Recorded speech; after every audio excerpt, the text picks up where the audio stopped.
Hi, ಇವತ್ತು crochet ಕುಚ್ಚಲ್ಲಿ slant arch crochet ತೋರಿಸ್ತಾ ಇದ್ದೀನಿ ನೋಡಿ. ಫಸ್ಟು ಈ ಥರ ಥ್ರೆಡ್ನ ಈ ಥರ ಪುಲ್ ಮಾಡಿಕೊಂಡು ಅದಕ್ಕೆ ಬೀಡ್ಸ್ನ ಈ ಥರ ಹ್ಯಾಡ್ ಮಾಡ್ಕೋಬೇಕು, ಗೋಲ್ಡ್ ಬೀಡ್ಸದು. ಮತ್ತು ಬೀಡ್ಸ್ನ ಒಂದು ಲಾಕ್ ಮಾಡ್ಕೋಬೇಕು. ಲಾಕ್ ಮಾಡಿಕೊಂಡು ಮತ್ತು ಕ್ರೋಶ ಮೇಲೆ ಒಂದು ರೌಂಡ್ ತೊಗೊಂಡು 5 ಚೈನ್ ಗ್ಯಾಪ್ಸು, ಕ್ರೋಶ ಆಲ್ರೆಡಿ ಮಾಡೋರು ಗೊತ್ತಾಗುತ್ತೆ 5 ಚೈನ್ ಗ್ಯಾಪ್ಸ್ ಅಂದರೆ. ಈ ಥರ 5 ಚೈನ್ ಗ್ಯಾಪ್ಸ್ ತೊಗೊಂಡು ಅದನ್ನು ಸ್ವಲ್ಪ ಪುಲ್ ಮಾಡಿ ಒಂದು ಲಾಕ್ ಮಾಡಿ ಮತ್ತು ಇನ್ನೊಂದು ಲಾಕ್ ಮಾಡಬೇಕು. ಈ ಥರ ಲಾಕ್ ಆದಮೇಲೆ ಈ ಥರ ಕಾಣಿಸ್ತಾ ಇರುತ್ತೆ. ಮತ್ತು 3 ಚೈನ್ ಹಾಕ್ಕೊಂಡು ಮತ್ತು ಕ್ರೋಶ ಮೇಲೆ 2 ರೌಂಡ್ ತೊಗೊಬೇಕು.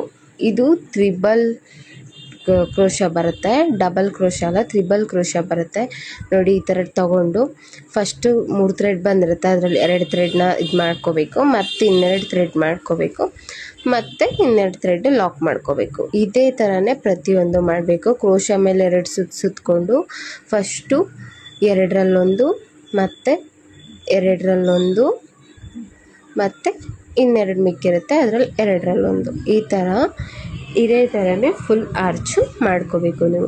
ಇದಕ್ಕೆ 9 or 10 ಡಬಲ್ ತ್ರಿಬಲ್ ಕ್ರೋಶನ ಮಾಡ್ಕೋತೀವಿ ನಾವು ನೋಡಿ. 2ರಲ್ಲೊಂದು, 2ರಲ್ಲೊಂದು, 2ರಲ್ಲೊಂದು. ಇದೇ ಥರನೇ ಓವರ್ ಆಲ್ ಸ್ಯಾರೀಸು ನಾವು ಮಾಡ್ಕೊಳ್ಳೋದು.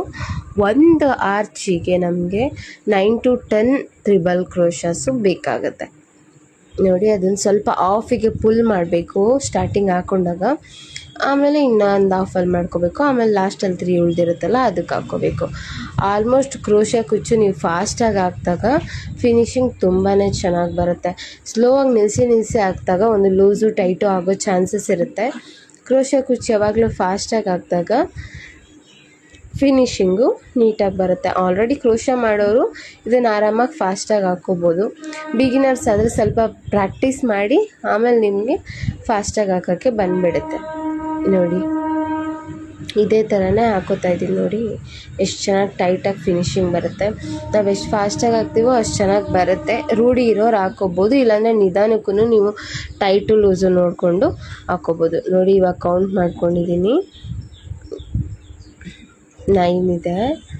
ಇದನ್ನು ಲಾಕ್ ಮಾಡ್ಕೋತಾ ಇದ್ದೀನಿ ಸೀರೆಗೆ. ಹಿಂಗೆ ಒಂದು ಸತಿ ಹಿಂಗೆ ಲಾಕ್ ಆಗಿದ ತಕ್ಷಣವೇ ಮತ್ತೆ ಅದಕ್ಕೆ ದಾರನ ಈ ಥರ ಪುಲ್ ಮಾಡಿ ಅದಕ್ಕೆ ಗೋಲ್ಡ್ ಬ್ಲೇಡ್ಸ್ನ ಆ್ಯಡ್ ಮಾಡ್ಕೊತೀನಿ. ಫುಲ್ ಸ್ಯಾರಿ ನಾವು ಇದೇ ಥರನೇ ಕುಚ್ಚಾಕೋದು. ಮತ್ತು ಅದನ್ನು